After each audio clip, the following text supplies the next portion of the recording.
Shalom sahabat Ephata Kebenaran. Senang sekali bisa bertemu kembali dengan sahabat di channel ini. Saya berterima kasih karena sahabat sudah mampir dan mengikuti channel ini sampai hari ini. Saya berdoa kiranya Tuhanlah yang membalas dan memberkati kita semua. Channel Ephata Kebenaran membahas khusus tentang tanda akhir zaman atau peristiwa-peristiwa yang akan terjadi di akhir zaman. Dalam bahasa teologianya adalah eskatologi. Kita akan belajar tentang akhir zaman dari berbagai sumber. Semoga channel ini boleh memberkati kita semua. Tidak perlu berlama-lama lagi, mari kita langsung saja mendengarkan khotbah tentang akhir zaman dari hamba Tuhan yang luar biasa ini. Namun sebelumnya, mari kita bersatu di dalam doa. Bapa di sorga, kami siap dibekali oleh kebenaran firman tentang nubuatan, tentang tanda-tanda akhir zaman, hal-hal yang akan terjadi di masa depan. Berikanlah kami kemampuan agar kami dapat mengerti rencana Tuhan atas kehidupan kami dan dunia ini. Ajar kami Tuhan agar kami mempersiapkan diri menghadapi hari-hari yang akan datang ini. Kami siap diberkati oleh hamba-Mu ini. Berkatilah hamba-Mu ini, berkati pemberitaan firman Tuhan, berkati kami semua. Demi nama Yesus. Amin. Bicara mengenai baptisan Roh Kudus dan terima Roh Kudus, ada dua hal. Bapak Ibu mengerti bahwa orang itu memakai dua baju. Baju dalam dan baju luar. Firman Tuhan katakan bahwa ada dua baju. Kenapa sih orang yang pergi ke pesta itu ya? Yang Tuhan katakan ada seorang pesta, udah pesta, tiba-tiba ketahuan ada orang nggak pakai baju pesta. Terus tuannya marah dan orang itu dilemparkan dalam kekelaman atau dalam bentuk neraka lah, Anda mengerti. Kok Tuhannya jahat banget ya seperti itu ya? Bapak Ibu harus mengerti. Kenapa sih dilemparkan? Karena orang tuh harus menerima dua kali. Dua kali. Jadi waktu Anda bertobat, yang gerakan siapa? Roh Kudus. Roh Kudus Anda bertobat, Anda mengenakan itu. Jadi Anda mengenakan satu pakaian baru pertobatan Anda. Tetapi setelah itu, engkau harus memakai baju kebesaran, kemegahan kau harus pakai. Nah, kemegahan itu bicara mengenai kehidupan Anda setelah Anda pakai baju yang dalam, keselamatan. Tuhan berikan keselamatan pada semua orang. Tetapi ingat, ada orang-orang yang nanti waktu pergi ketemu Tuhan, mereka akan ditolak oleh Tuhan. Kenapa? Karena tidak pakai baju kebesaran. Nah, Bapak Ibu Saudara sekalian, dua hal itu penting. Kalau ditanya hari-hari ini, di dunia ini tuh ada berapa macam denominasi? Banyaknya bukan main. Banyak sekali. Anda sebutkan aja, kalau kita kenalkan sekarang adalah Pentakosta dan Protestan. Dari Protestan aja macem-macem. Ada yang dari Injili, dari Calvin, Lutheran, banyak sekali. Nanti dari Pentakosta ada Pentakosta, Pentakosta klasik, Pentakosta modern, ada banyak sekali. Nah, Bapak Ibu, intinya apa sih? Apa sih fungsi dari Roh Kudus yang membuat Anda dan saya harus pergi itu apa?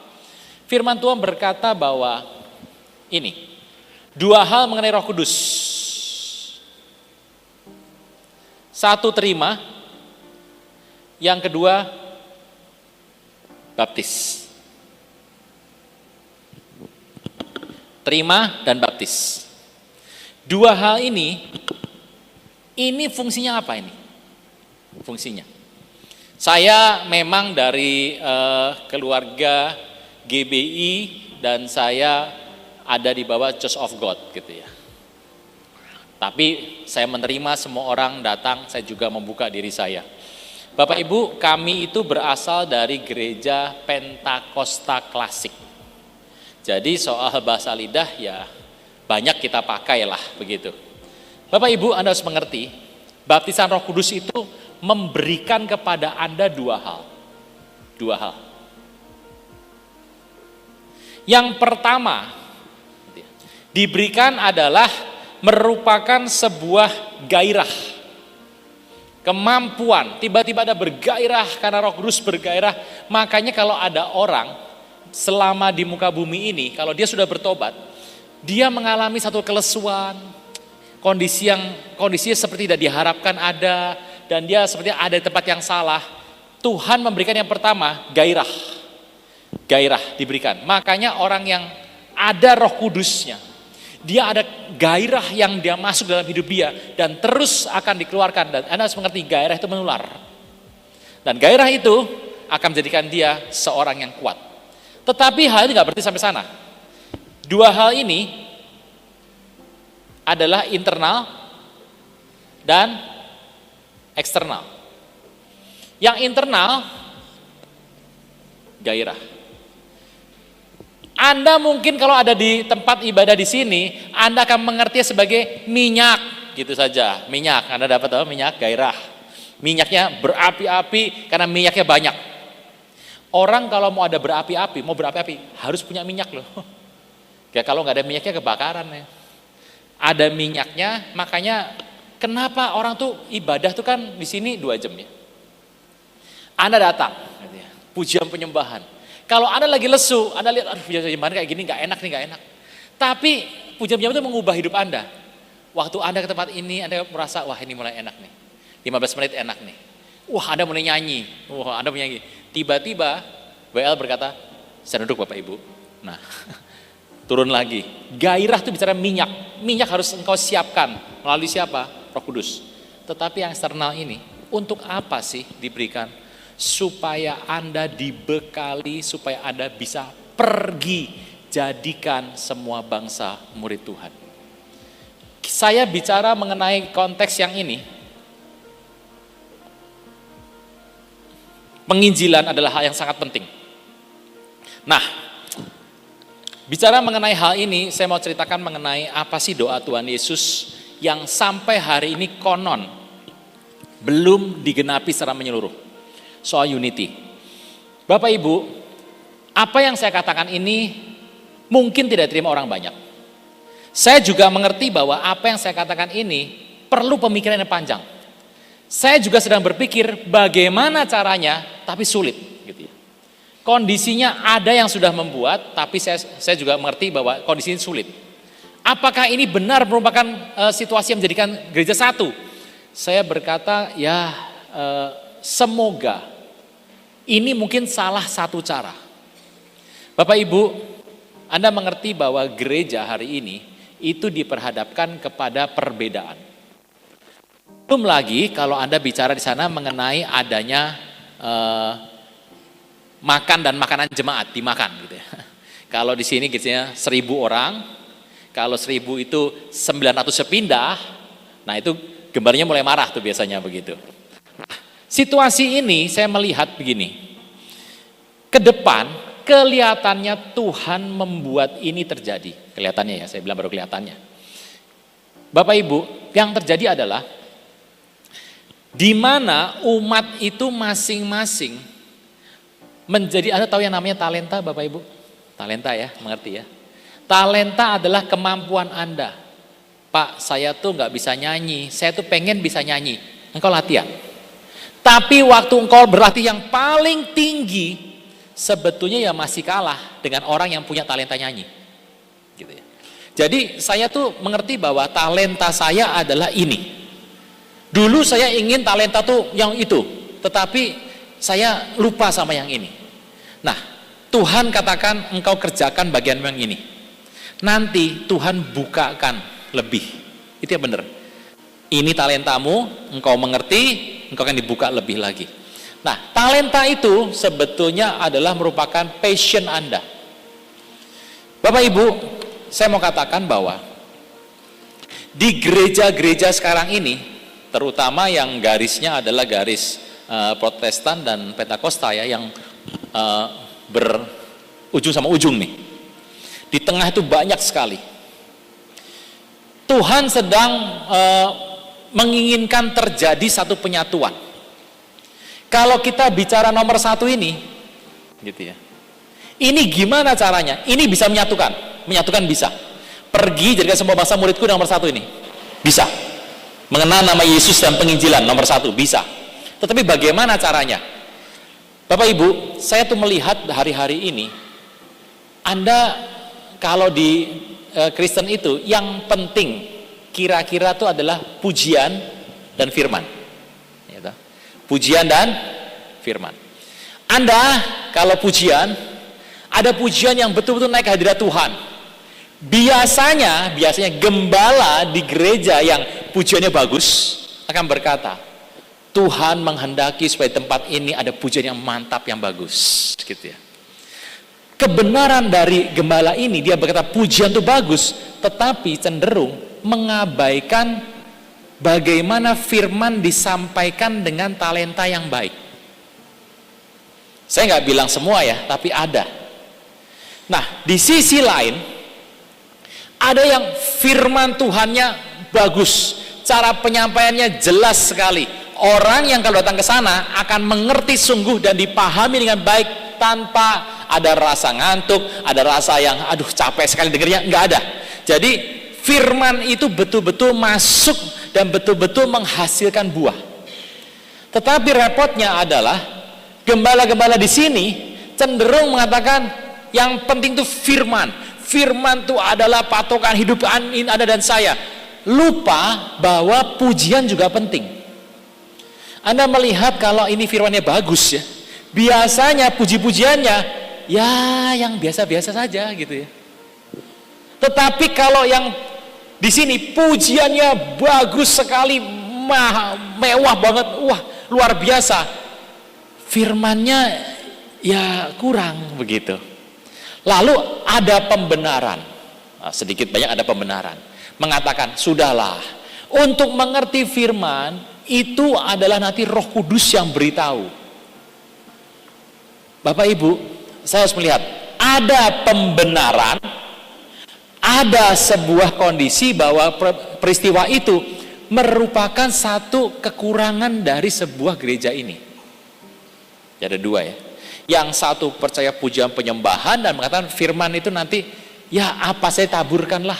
Toh gini, kalau Anda berkata seperti ini kalau Roh Kudus gak turun gimana? Yang penting undang Roh Kudusnya. Karena kalau Roh Kudus gak turun juga percuma. Jadi dibenarkan dengan cara itu. Dan orang-orang mulai berkata, oh ya bener nih.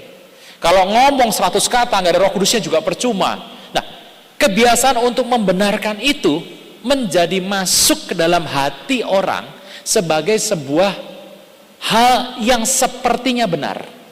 Bisa ngerti Bapak Ibu ya? Nah, di sini lain lagi.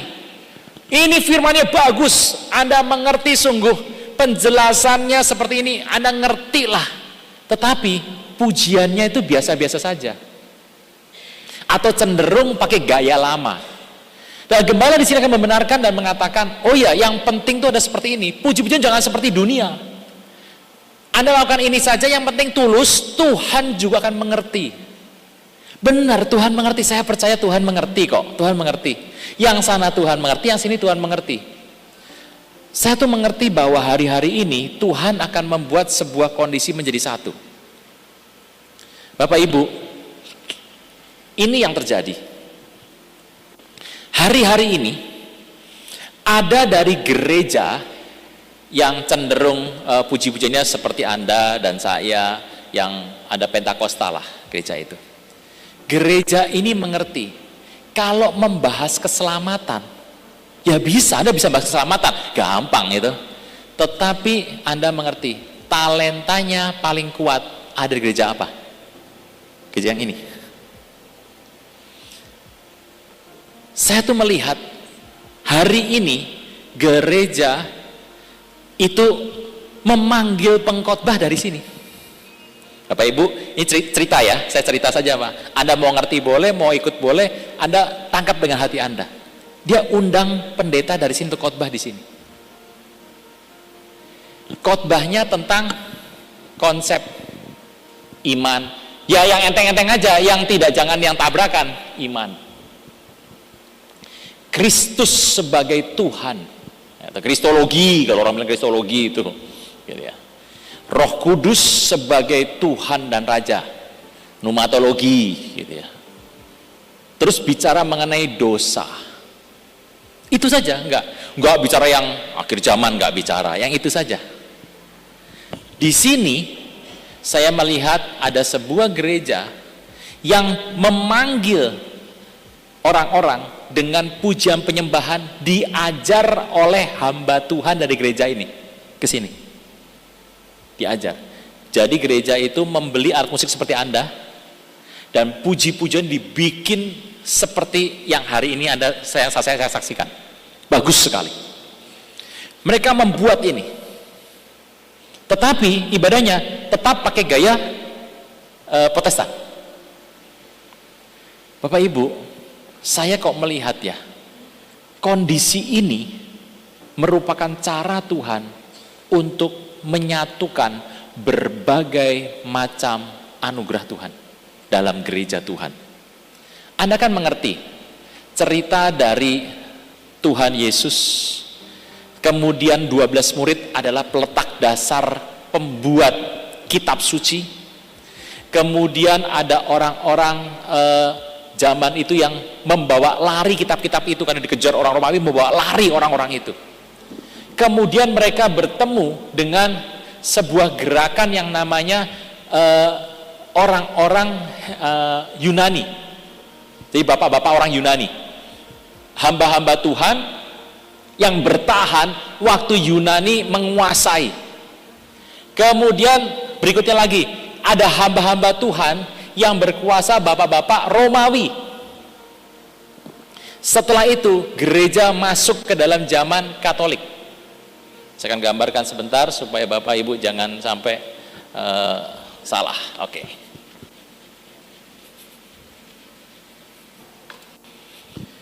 Tuhan Yesus ya, Bapak Gereja nomor 1 ini, ya kita bilang iya dan amin. Ada rasul dan orang-orang lain. Mereka tuh apa kerjaannya? Kitab suci.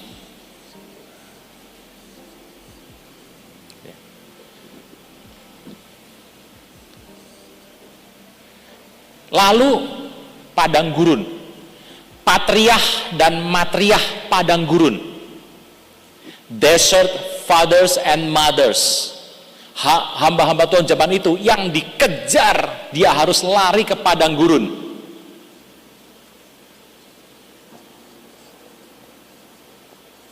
Mereka nggak lari saja, mereka bawa di belakang mereka kitab-kitab pada hari itu. Kitab-kitab dibawa. Padang gurun nih.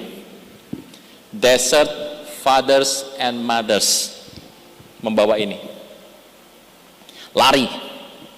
Mati. Kitab sucinya diambil, dibakar, terus dipertahankan kitab suci itu. Dari sini ada hamba Tuhan lagi, bapak-bapak Yunani, gitu ya. Jadi Greek fathers and mothers. Mereka mengerti kalau kitab ini tidak dialih bahasakan susah. Supaya bisa nyebar semua muka bumi, ada alih bahasa tuh. Jadi mereka membuat kitab-kitab alih bahasa. Nih. Gitu.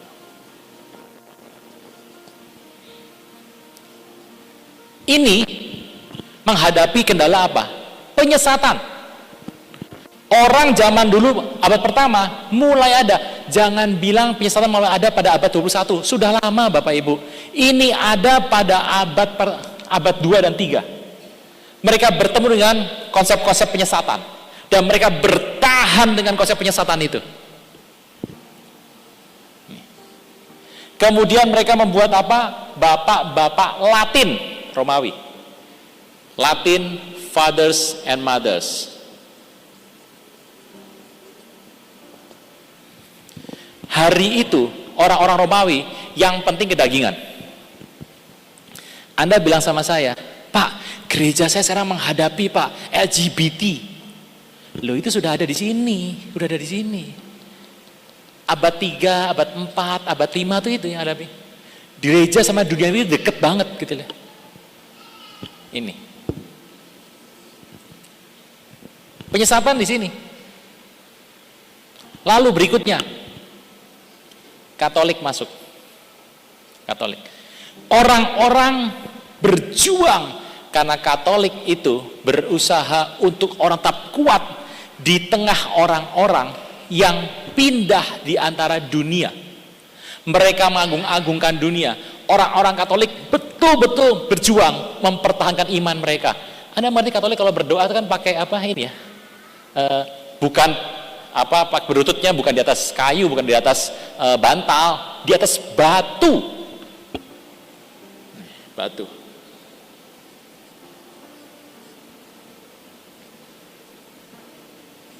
Batu.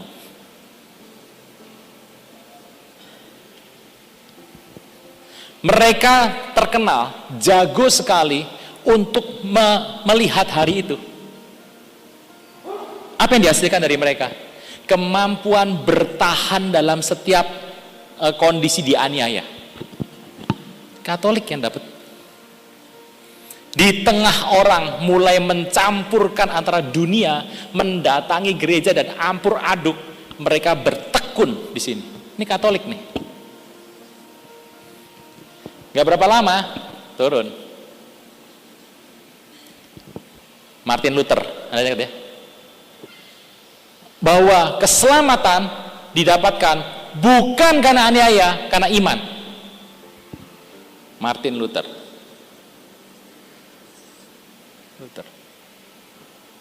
Gitu. Nah, cerita ini ada Calvin di sini ya, panjang. Terus Anabaptis. Terus ke sini. Gereja-gereja awal, Wesley.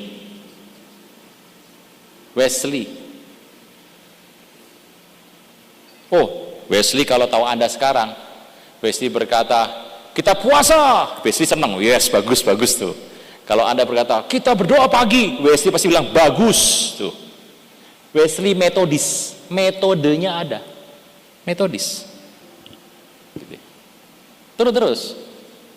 Wesley, Pentakosta.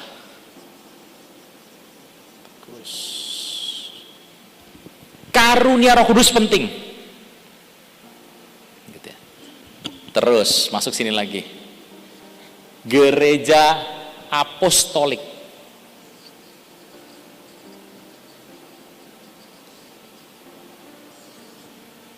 Dan ini kesudahannya. Saya melihat ini bukan sebagai sebuah tantangan.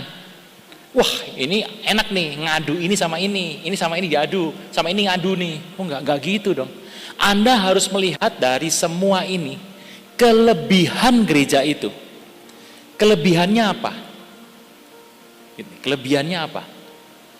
Waktu Anda ngerti kelebihan ini, inilah penyempurnaan gereja. Dibuat jadi satu. Jadi adalah salah kalau kita mengatakan, oh saya mah hebat di pujian. Yang sana bilang, oh saya hebat di firman. Enggak. Firman dan pujian harus jadi satu.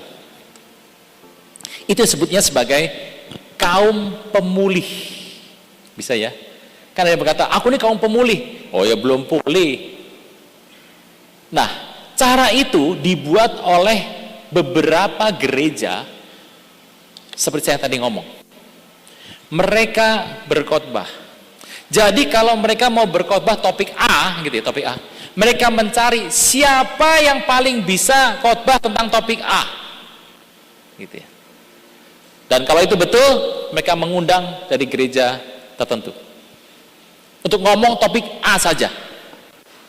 Nah, saya mengerti dalam hal ini ada penolakan-penolakan dari beberapa orang yang mengatakan, oh dia nggak ada Roh Kudusnya, kalau di kita wah repot gitu ya, nanti kalau jemaatnya pindah gimana? Nah itu Bapak Ibu, cerita itu masih ada di zaman sekarang, di mana kita berkata bahwa Tuhan biarkan aku pulih, itu nggak bisa pulih Bapak Ibu, kondisinya berbeda dengan kondisi pada hari itu. Nah hari ini saya sendiri kalau ditanya itu bagaimana Pak jadinya, saya belum tahu. Kondisi nggak tahu, tapi saya paham bahwa itu satu rencana Tuhan, saat yang Tuhan pakai. Tapi bagaimana? Saya mengerti satu hal yang Tuhan perkenalkan sama Anda dan saya, harus kita ngerti, diam, tekuni. Nanti satu hari Anda akan mengerti bagaimana itu dilakukan. Bapak Ibu, kondisi ini kelihatannya akan menjadikan gereja satu. Anda kan kalau nanti misalnya diangkat nih, mereka berkata, Anda ingin orang-orang percaya semua diangkat toh? Ketemu Tuhan, Tuhan, pelukan, peluk. Anda senang, aku senang sekali Tuhan hari ini peluk Tuhan. Tuhan atau meluk Anda lihat sini tuh, lihat sini. Anda kan nggak tahu di belakang ada siapa. Kakak Anda, orang tua Anda, adik Anda ada di belakang tuh, nggak naik tuh, tidak diangkat. Anda pikir waktu Tuhan peluk Anda, Tuhan ngelihat kakak Anda, orang tua Anda, adik Anda, saudara Anda, sepupu Anda, Tuhan nggak sedih? Tuhan sedih, gitu. Jadi kalau ini terjadi, saya tuh mengerti bahwa hal ini, konteks yang utama dari tempat ini,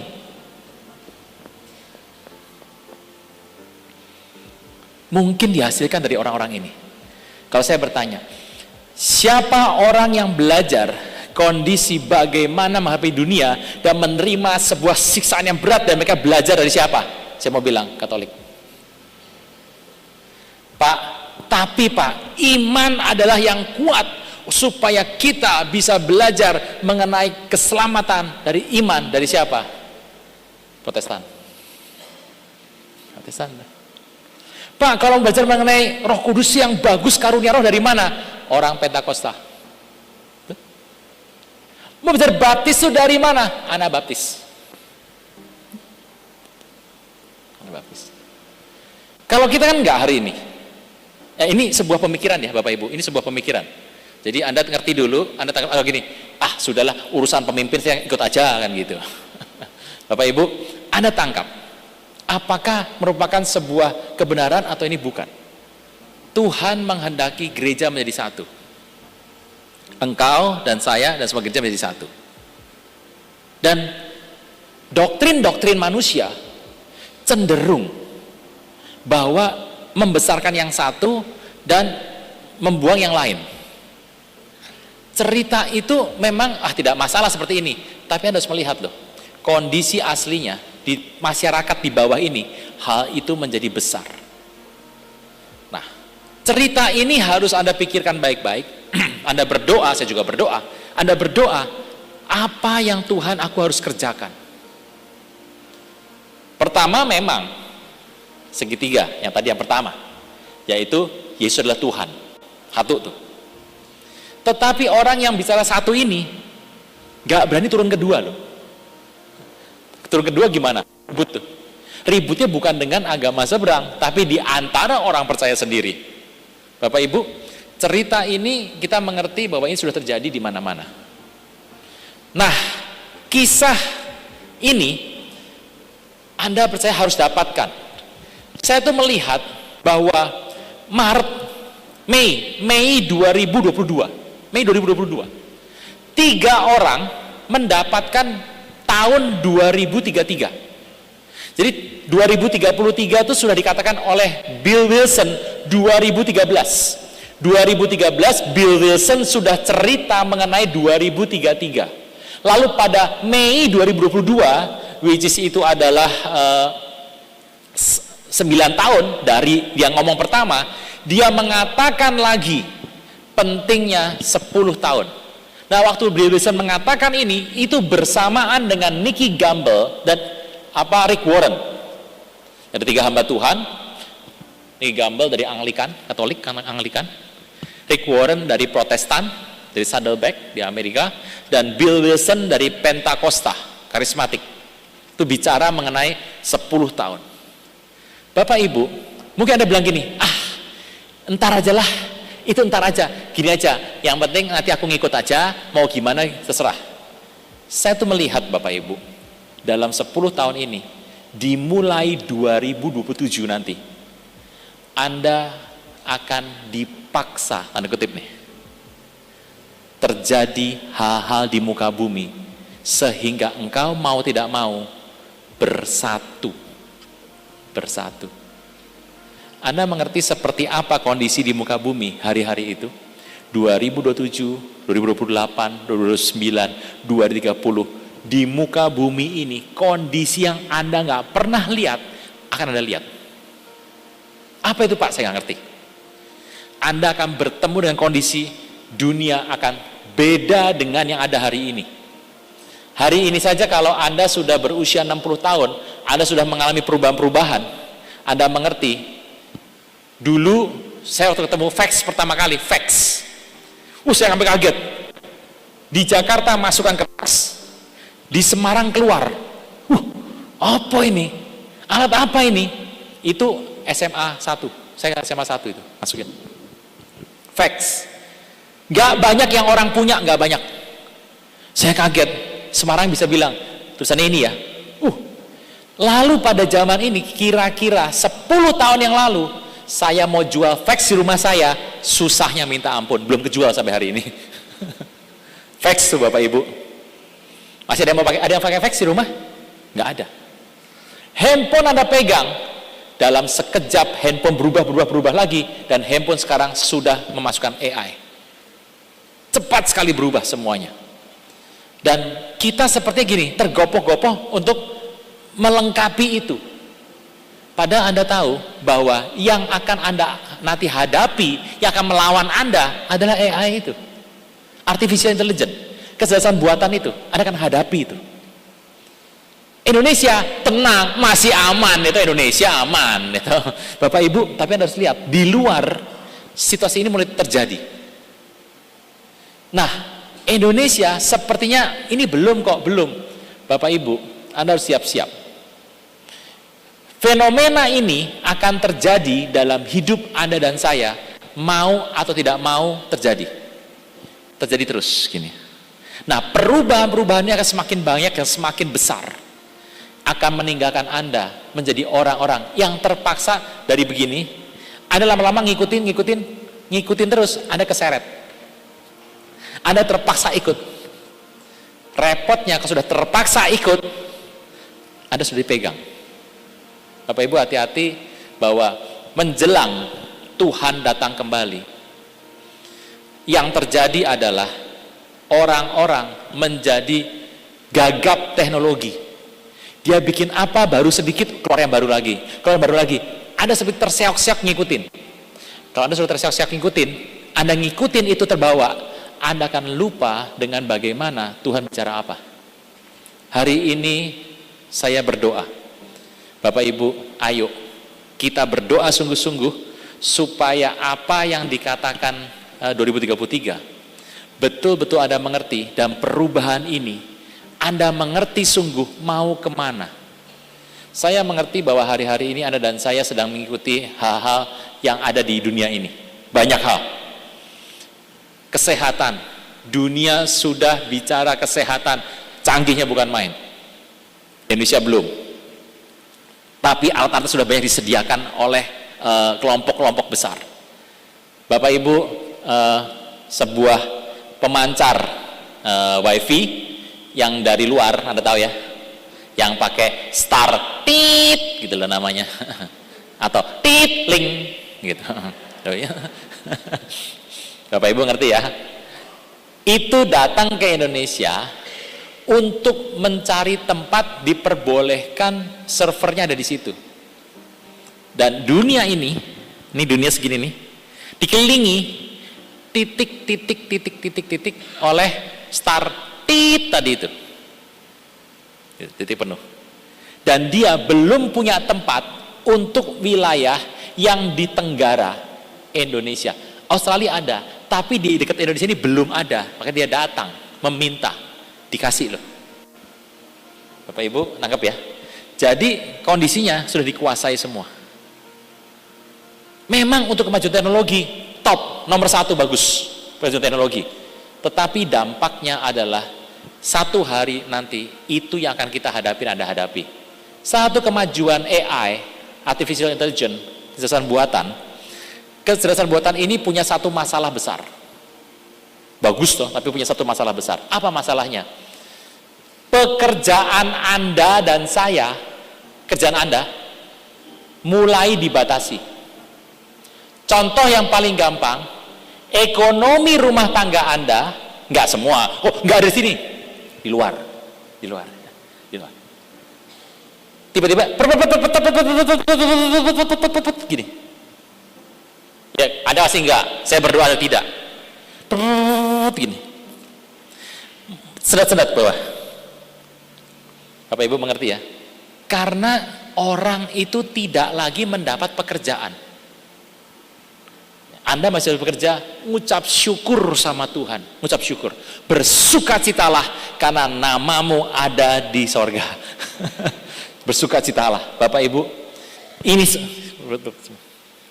ada yang kehilangan pekerjaan, ada yang punya 2-3 pekerjaan, tinggal 1 sekarang. Bapak Ibu, ini di dunia ini, kalau kita ini pinter, kalau saya bilang, saya punya 3.000 nih, saya PHK hari ini.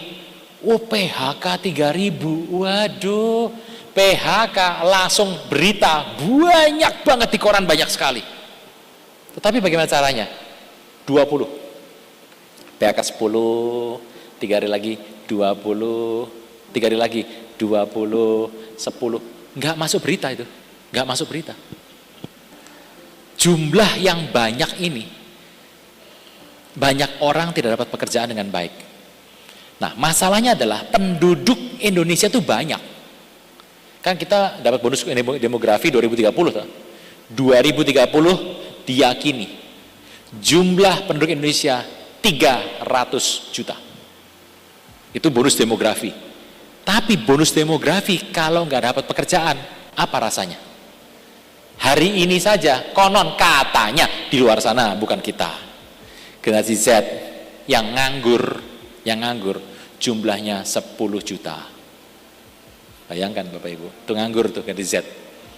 Lah ini Z mau gimana nih? Z udah begini, lah yang tua sudah nggak bekerja, yang Z nganggur. Nah, cerita ini merupakan sebuah kendala, tapi orang percaya, saya percaya bahwa Tuhan ingin menyatukan kembali.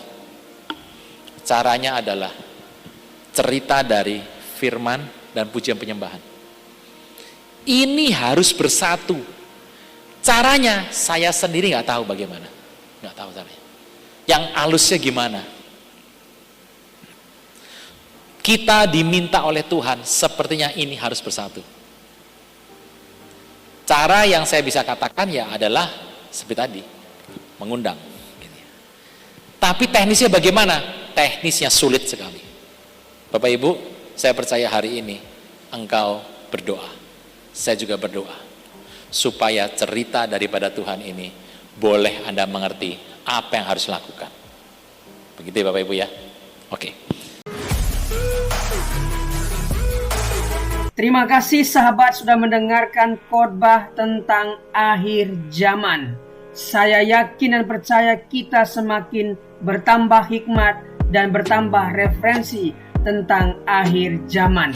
Channel ini dibuat secara sadar untuk mengumpulkan pembahasan tentang akhir zaman, nubuatan tentang akhir zaman, agar kita punya satu channel membahas khusus tentang kejadian-kejadian di akhir zaman. Para pembicaranya juga dari berbagai interdominasi, baik dari Protestan, karismatik, Katolik, dan berbagai pendeta di seluruh Indonesia, tentunya yang membahas tentang akhir zaman. Semoga channel ini memberkati kita semua. Firman Tuhan mengatakan Matius 13 ayat 39, musuh yang menabur benih lalang ialah iblis, waktu menuai ialah akhir zaman, dan para penuai itu malaikat. Matius 22:23-24. Pada waktu itu, jika orang berkata kepadamu, lihat, Mesias ada di sini, atau Mesias ada di sana, jangan kamu percaya, sebab Mesias palsu dan nabi-nabi palsu akan muncul, dan mereka akan mengadakan tanda-tanda yang dahsyat dan mujizat-mujizat, sehingga sekiranya mungkin mereka menyesatkan orang-orang pilihan juga. 1 Tesalonika 4 ayat 15-16. Ini kami katakan kepadamu dengan firman Tuhan, kita yang hidup yang masih tinggal sampai kedatangan Tuhan sekali-kali tidak akan mendahului mereka yang telah meninggal. Sebab pada waktu tanda diberi, yaitu pada waktu penghulu malaikat berseru dan sangkakala Allah berbunyi, maka Tuhan sendiri akan turun dari sorga, dan mereka yang mati dalam Kristus akan lebih dahulu bangkit. Matius 24 ayat 24. Karena itu berjaga-jagalah, sebab kamu tidak tahu pada hari mana Tuhanmu datang. Matius 26 ayat 64. Jawab Yesus, engkau telah mengatakannya, akan tetapi aku berkata kepadamu, mulai sekarang kamu akan melihat Anak Manusia duduk di sebelah kanan yang Maha Kuasa dan datang di atas awan-awan di langit. Tuhan akan menjemput kita di langit dan kita akan datang menyongsong Dia di langit sampai nanti kita akan memerintah di kerajaan 1000 tahun. Tuhan Yesus memberkati. Mari kita berdoa. Tuhan, terima kasih buat pemaparan firman Tuhan tentang akhir zaman yang disampaikan oleh hamba-Mu yang luar biasa ini. Berkatilah hamba-Mu ini, pelayanan, keluarga, setiap pekerjaan yang dia kerjakan dibuat Tuhan berhasil dan beruntung. Kami yang mendengarkan firman ini berterima kasih Tuhan, karena kami semakin bijaksana menambah referensi baru tentang akhir zaman. Apa yang harus kami lakukan menjelang akhir zaman, tentunya harus mendekatkan diri, melekat dengan Tuhan, sehingga ketika waktu itu tiba, kami diangkat dan bersama-sama dengan Tuhan di langit dan akan memerintah di kerajaan 1000 tahun nantinya. Terima kasih Tuhan, demi nama Yesus. Amin.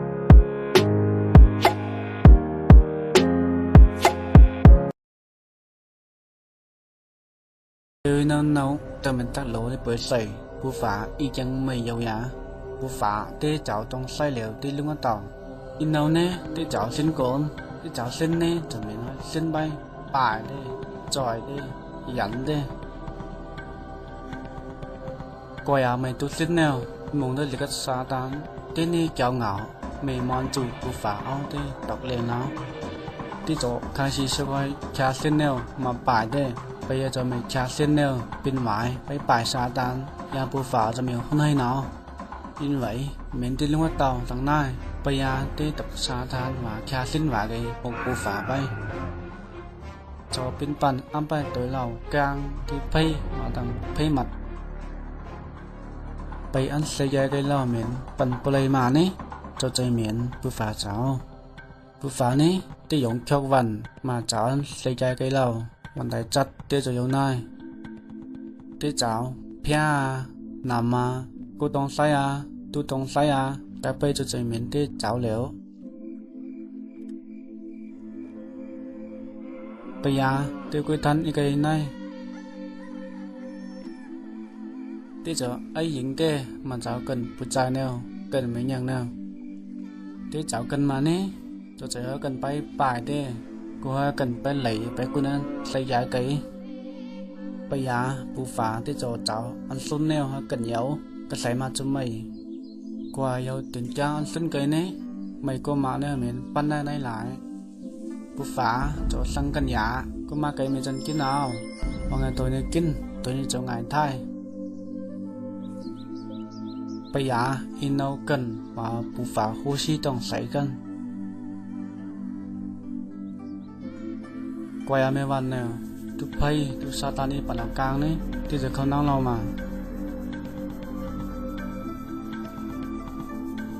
ไปลกกันหยาผู้ฝาติดลาแบบตัวนี้กินหยาซ้อมมาตอนเด็กกันโซ่ติมให้ตัวนี้กินหนาวไปยากันจะต้องไปกลางกินน้ำมันลงไปกินลงไปจะไม่ฝามละnhư vậy bố phá càng bố giá soi cần lòng mình thái đi vào nè bây giờ cần lòng mình phạm cho bố phá khát tuấn đấy bây bố phá mình nó phạm nó mình soi cần lòng mình phạm soi miếu con căn này nào soi cho khát tuấn bay tổng nhà bạn nón phe với căn sung thu phe có bên này nào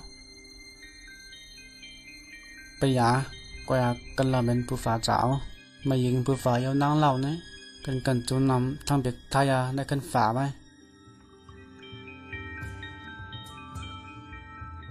ซอย cần lâu nhà nhỏ lấy ra để bơi sấy hà lại cần chụp bay hắn nói để sấy chăng bé bài miêu à bé chọi trong sấy à là ai tọc liền cho có phần bé hạt trong biểu âm na cần bù phá bay coi à mà dạy cần lão hạt bơi hạt cho mình này cần năng phá được bài não bù phá và cần lão tòng lỏng và năm bé cần miêu không cần này nào coi à bù phá níที่ยันใจหันนิ้นกันยังไงกันเราเหมือนไอ้ยิงได้มาเจ้าเปียได้จะให้อีหลอกตกเต้เยซูร้อนเสียไกมาเจ้าฟามกันเราไปยาอีเต้กันเราจะไม่ไงงงยินไว้เยซูเรามาหัดฆ่าลอยกันเราเยซูไว้เลี้ยวนะเจ้าฟามกันเราจะไงท้ายเอาสีสีจานี้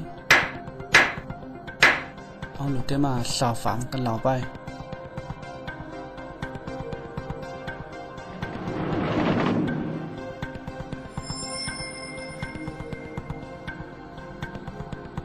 อยากกันเราสัญญาสูไปหินซาเกี่ยวกับมาต่อไปเกี่ยวเยซูไปนี่ทั้งเบกกันเราท้ายยาบนควันโจในคันฝาใบว่าปูฝาเยาจิงใส่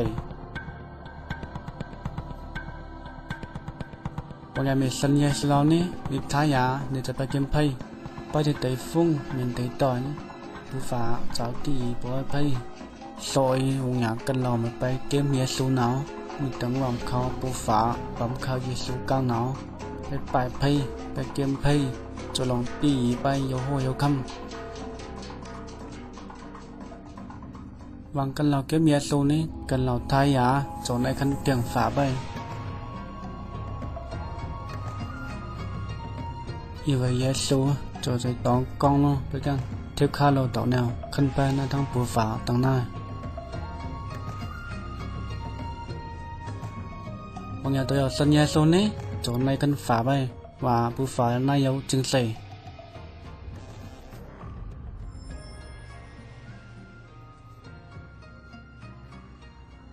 Terima kasih sudah melihat video pendek tentang rencana Allah untuk kehidupan manusia. Sejak dari awal Tuhan menciptakan Adam dan Hawa. Dia juga sudah merencanakan akan keselamatan manusia melalui pengorbanan anaknya yang tunggal. Tidak ada cara lain selain menerima Tuhan Yesus yang adalah jalan, kebenaran, dan kehidupan. Tidak ada seorang pun yang bisa bertemu dengan Bapa kalau tidak melalui Tuhan Yesus. Tuhan Yesuslah yang menjadi jembatan seperti video yang kita barusan lihat. Jadi rencana Allah itu sangatlah sederhana. Rencana keselamatan yang diberikan Allah sangatlah sederhana. Mari kita lihat artikel berikut ini. Rencana keselamatan Allah yang sederhana namun penuh kuasa. Hai kawan, saya akan mengajukan pertanyaan yang paling penting di dalam kehidupan ini. Kebahagiaan dan kesusahan Anda di masa akan datang bergantung pada jawaban Anda. Pertanyaannya adalah, apakah Anda sudah diselamatkan? Ini bukan pertanyaan tentang perbuatan baik Anda, bukan juga apakah Anda anggota gereja, tetapi apakah Anda sudah diselamatkan? Apakah Anda yakin akan masuk surga setelah meninggal dunia? Alkitab berkata bahwa untuk dapat masuk surga, seseorang harus dilahirkan kembali. Dalam Yohanes 3 ayat 7. Yesus berkata kepada Nikodemus, kamu harus dilahirkan kembali. Karena yang dilahirkan dari daging adalah daging, yang dilahirkan dari roh adalah roh. Dalam Alkitab, Allah memberikan rencana bagaimana caranya untuk dapat dilahirkan kembali, yang berarti diselamatkan. Rencananya sangat sederhana. Anda dapat diselamatkan hari ini juga. Bagaimana caranya? Langkah pertama, Anda harus sadar bahwa Anda adalah orang berdosa. Karena semua orang telah berbuat dosa dan telah kehilangan kemuliaan Allah. Roma 3 ayat 23. Karena semua orang lahir dengan hati yang berdosa, hati yang dari daging. Anda adalah orang berdosa dan terpisah dari Allah karena dosa. Sebab upah dosa ialah maut. Roma 6 ayat 23. Ini artinya pemisahan kekal dari Allah di dalam neraka. Manusia ditetapkan untuk mati hanya satu kali saja, dan sesudah itu dihakimi. Ibrani 9 ayat 27. Tetapi Allah sangat mengasihi Anda. Dia telah memberikan anaknya yang tunggal, Yesus, untuk menanggung dosa Anda dan mati untuk Anda. Dia, Yesus, yang tidak mengenal dosa telah dibuatnya menjadi dosa karena kita, supaya di dalam Dia kita dibenarkan oleh Allah. 2 Korintus 5 ayat 21. Yesus harus meneteskan darahnya dan mati karena nyawa makhluk ada di dalam darahnya. Imamat 17 ayat 11. Tanpa penumpahan darah tidak ada pengampunan. Ibrani 9 ayat 22. Akan tetapi Allah menunjukkan kasih-Nya kepada kita oleh karena Kristus telah mati untuk kita ketika kita masih berdosa. Roma 5 ayat 8. Meskipun kita tidak dapat mengerti bagaimana caranya, Allah berkata bahwa dosa-dosa setiap orang yang percaya kepadanya telah dibebankan kepada Yesus dan Ia mati untuk kita. Dia dijadikan pengganti kita. Ini adalah kebenaran. Allah tidak dapat berbohong, kawanku. Sekarang Allah memberikan kepada manusia bahwa di mana-mana semua mereka harus bertobat.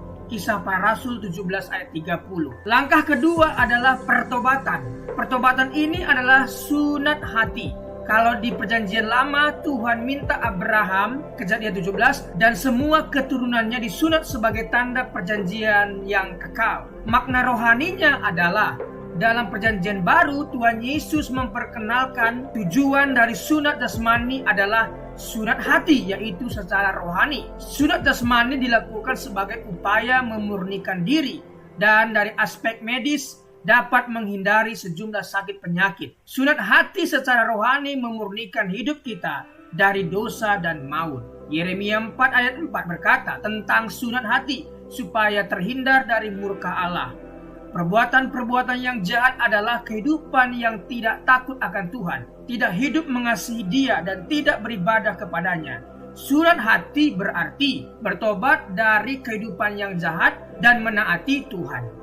Mengatakan betapa baik, kuat dan dahsyat, adil dan kasih Tuhan hingga layak disembah oleh semua orang. Pertobatan harus disertai perbuatan. Cara berpikir di mana seseorang mengaku dan setuju bahwa ia orang berdosa di hadapan Allah dan mengaku serta menerima pengorbanan Yesus di kayu salib untuk setiap orang percaya. Dalam Kisah Rasul 16 ayat 30-31, penjaga-penjaga Filipi bertanya kepada Paulus dan Silas, "Tuan-tuan, apakah yang harus aku perbuat supaya aku selamat?" Jawab mereka, "Percayalah kepada Tuhan Yesus Kristus dan engkau akan selamat." Percayalah kepadanya sebagai seorang yang telah menanggung dosa-dosa Anda dan mati mengganti Anda, dikuburkan dan dibangkitkan kembali oleh Allah. Kebangkitannya memastikan bahwa orang percaya dapat yakin akan kehidupan kekal. Sesaat Yesus diterima sebagai juru selamat, kebangkitannya memastikan bahwa orang percaya dapat yakin akan kehidupan kekal sesaat Yesus diterima sebagai juru selamat. Tetapi semua orang yang menerimanya diberinya kuasa supaya menjadi anak-anak Allah, yaitu mereka yang percaya dalam namanya. Yohanes 1 ayat 12. Sebab barang siapa yang berseru kepada nama Tuhan akan diselamatkan. Roma 10 ayat 13. Barang siapa dalam kutipan di atas termasuk Anda diselamatkan bukan berarti mungkin atau dapat, tetapi pasti diselamatkan. Tentu Anda sadar bahwa Anda seseorang berdosa. Saat ini juga, dimanapun Anda berada, bertobatlah, serahkanlah hatimu kepada Allah dalam doa pengakuan dosa dan pertobatan yang sungguh-sungguh. Dalam Lukas 18 ayat 13, seorang yang berdosa berdoa, "Ya Allah, kasihanilah aku orang berdosa ini." Berdoalah, "Ya Allah, aku tahu bahwa aku adalah orang berdosa. Aku percaya bahwa Yesus telah menggantikan aku waktu Dia mati di kayu salib. Aku percaya bahwa penumpahan darahnya, kematiannya, penguburannya, dan kebangkitannya adalah untuk aku. Sekarang aku menerimanya sebagai juru selamatku. Terima kasih atas pengampunan dosa-dosaku, pemberian keselamatan dan kehidupan yang kekal karena rahmat dan anugerah-Mu. Amin." Terimalah firman Allah dan dapatkanlah keselamatan daripadanya dengan iman. Percaya, maka Anda akan diselamatkan. Secara lahiriah mungkin kita kelihatan pergi ke gereja, membaca Alkitab, Namun jika hati kita masih tinggal dalam kegelapan, dilimputi ketakutan, kebimbangan, kepentingan diri sendiri, dan memaksakan kehendak sendiri, kita harus mempersembahkan hati kepada Tuhan sebagai persembahan yang terbaik. Bukan gereja, perkumpulan ataupun perbuatan-perbuatan amal ibadah yang menyelamatkan Anda. Ingatlah, hanya hati yang diserahkan kepada Allah yang dapat disucikan dan diselamatkan. Rencana keselamatan Allah yang sederhana adalah Anda orang berdosa. Apabila Anda tidak percaya dalam Yesus yang telah mati menggantikan Anda, pasti Anda akan tinggal untuk selama-lamanya di dalam dosa dan maut. Jika Anda percaya kepadanya sebagai juru selamat yang telah disalibkan, dikuburkan, serta dibangkitkan, Anda menerima pengampunan atas segala dosa dan karunia keselamatan kekal karena iman. Anda mungkin berkata, tidak mungkin semudah itu. Ini sesuai Alkitab. Ini adalah rencana Allah. Hai kawan, percayalah pada Yesus dan terimalah Dia sebagai juru selamatmu hari ini juga. Kalau rencananya masih belum jelas bagi Anda, bacalah tulisan ini berulang-ulang tanpa berhenti sampai Anda mengerti jiwa Anda lebih berharga daripada seisi dunia ini. Apa gunanya seseorang memperoleh seluruh dunia tetapi ia kehilangan nyawanya? Markus 8 ayat 36. Marilah serahkan hatimu kepada Tuhan sebagai persembahan yang hidup, kudus, dan sukarela. Anda harus benar-benar pasti akan keselamatan pribadi ini. Apabila Anda kehilangan jiwa, Anda akan kehilangan surga dan kehilangan segala-galanya. Percayalah dan biarkanlah Allah selamatkan Anda saat ini juga. Kuasa dan kasih Allah akan selamatkan Anda. Tetapkan hati Anda dan perubahan cara pandang memungkinkan Anda untuk hidup sebagai orang Kristen yang selalu menang atas pencobaan. Pencobaan-pencobaan yang kamu alami ialah pencobaan-pencobaan biasa yang tidak melebihi kekuatan manusia, sebab Allah setia dan karena itu Ia tidak akan membiarkan kamu dicobai melampaui kekuatanmu.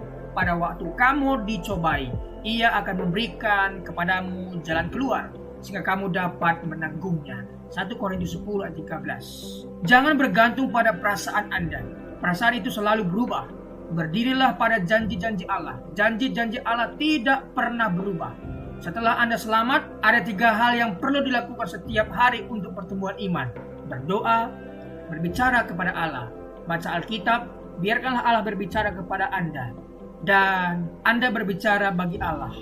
Dan perlu dibaptis air sesuai ketaatan Anda pada Tuhan Yesus Kristus sebagai kesaksian dan demonstrasi imanmu. Dan kemudian bergabung secepatnya dengan gereja yang mengajarkan Alkitab sebagai firman Allah. Jadi janganlah malu bersaksi tentang Tuhan kita. 2 Timotius 1 ayat 8. Setiap orang yang mengakui aku di depan manusia, aku juga akan mengakuinya di depan Bapakku yang di sorga. Matius 10 ayat 32. Amin. Itulah tadi rencana keselamatan Allah yang sangat sederhana. Yang pertama, kita harus sadar bahwa kita orang berdosa. Yang kedua, kita harus bertobat, meninggalkan yang lama dan beralih kepada Tuhan, dan berdoa untuk menerima Yesus sebagai Tuhan dan Juru Selamat kita.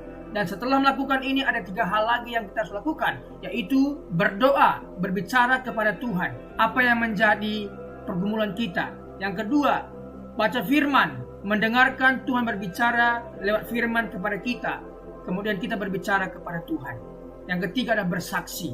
Jangan malu bersaksi. Setelah engkau diselamatkan oleh Tuhan, bersaksilah.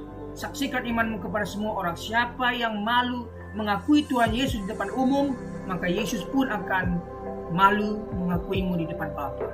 Jadi saksikan kuasa keselamatan yang Tuhan berikan kepadamu. Terima kasih. Tuhan Yesus memberkati.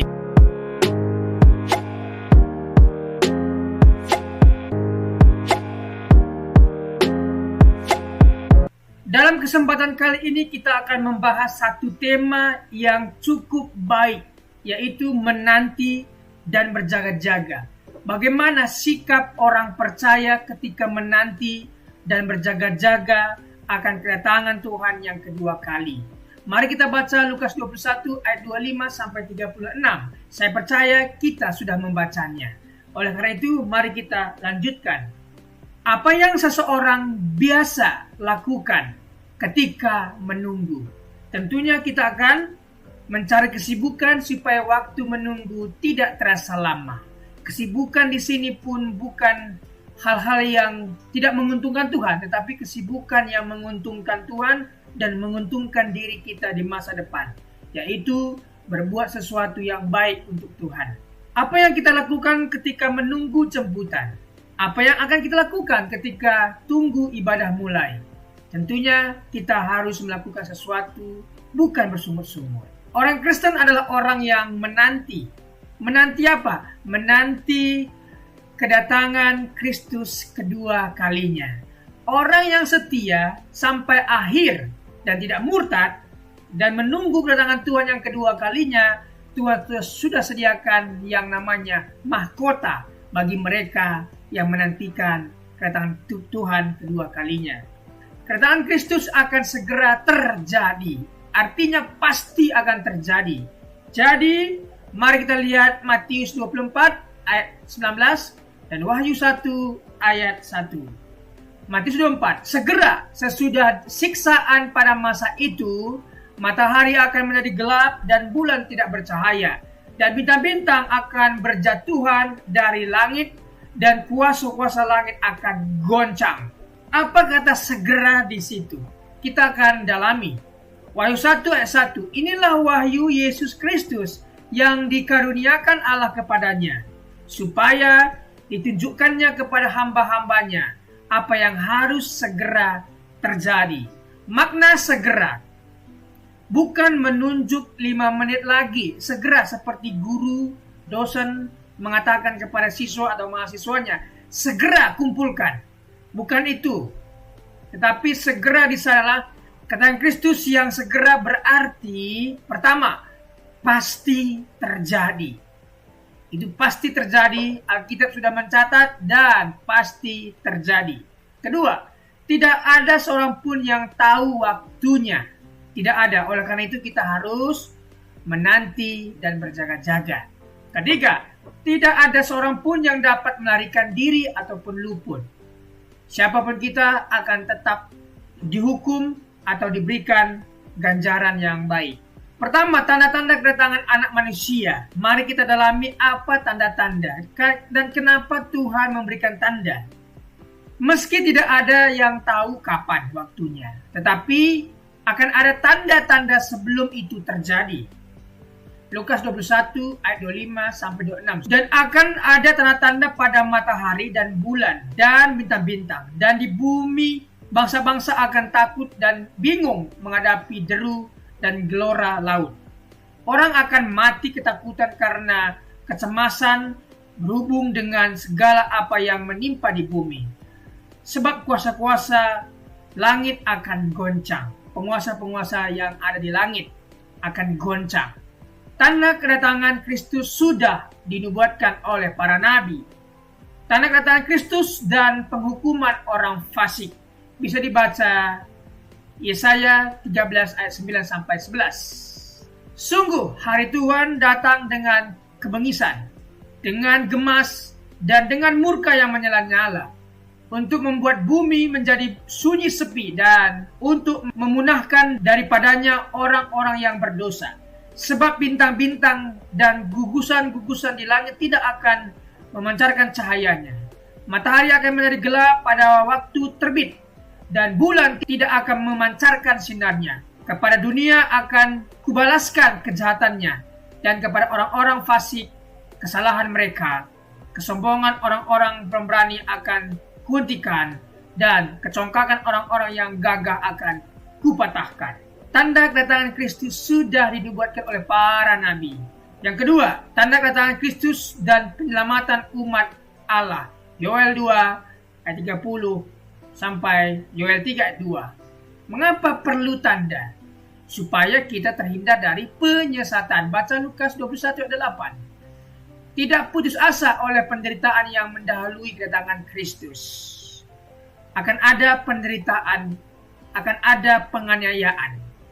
Tetapi bagi kita yang percaya kepada Tuhan, akan diangkat dan diluputkan. Tetapi bagi mereka yang suam-suam kuku, akan dimuntahkan dan mengalami siksaan besar itu. tidak meragukan janji kedatangan Kristus. Oleh karena itu mari kita tidak meragukan janji kedatangan Kristus.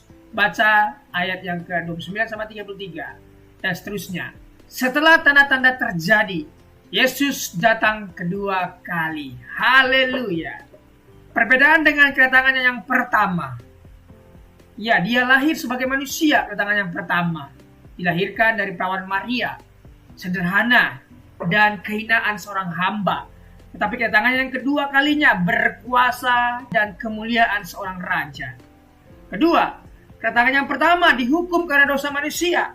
Kedatangan yang kedua datang untuk menghukum manusia yang berdosa dan tidak bertobat.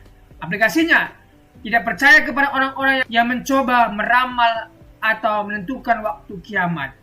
Yang kedua, ketika melihat tanda, kita semakin yakin mengenai kedatangan Kristus. 3.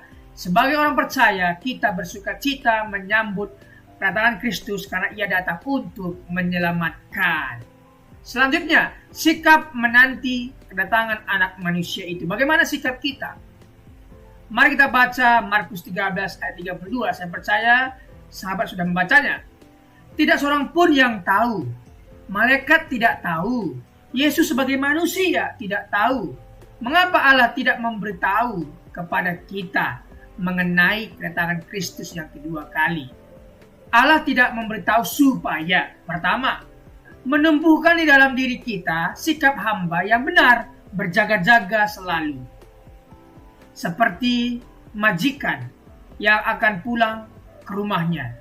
Tentunya hambanya atau pembantunya pasti berjaga-jaga untuk menanti majikan itu. Itulah maksudnya.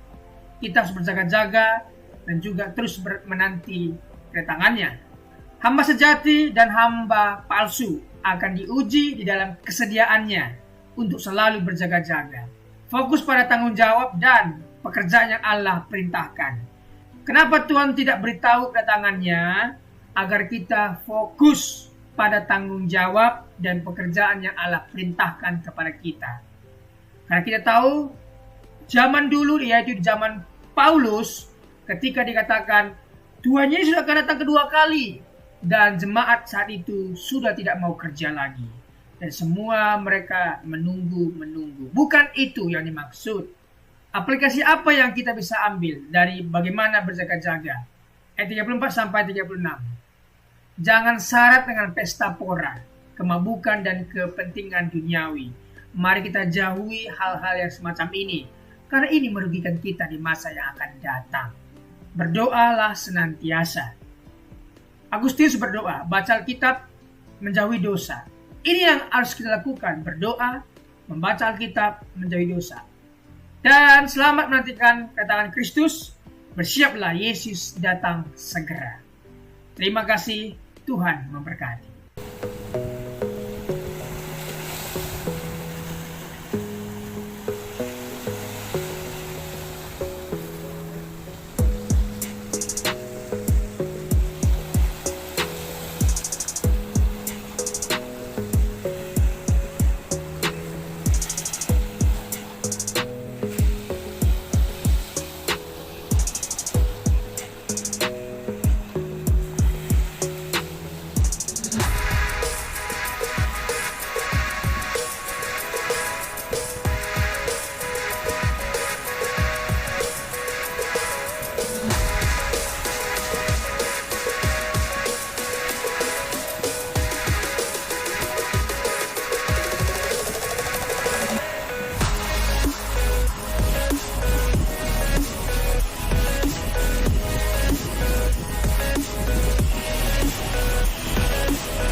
Bye.